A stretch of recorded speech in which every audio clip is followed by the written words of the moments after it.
প্রথম ম্যাচে ইংল্যান্ডের বিপক্ষে করেছিলেন সেঞ্চুরি, আর দ্বিতীয় ম্যাচে মাত্র 5 রানের জন্য ছুঁতে পারলেন না 3 অঙ্কের ম্যাজিক্যাল ফিগার।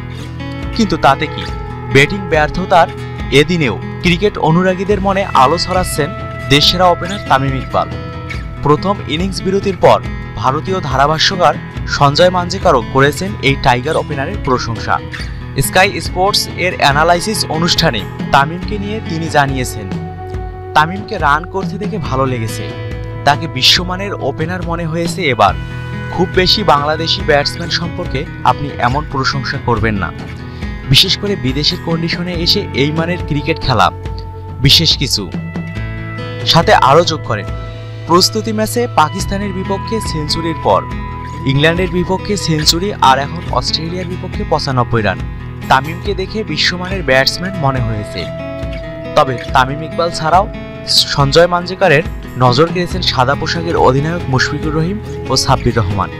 তাদের ভূয়সী প্রশংসা করেছেন তিনি। শেষ দিকে তিনি জানান, তামিম ও মুশফিকের বাইরে সাব্বিরকে দেখে ভিন্ন লেগেছে। আমি মনে করি তার আরও উপরে ব্যাট করা উচিত। দলটিকে প্রতিযোগিতা করার জন্য প্রস্তুত মনে হয়েছে আমার কাছে।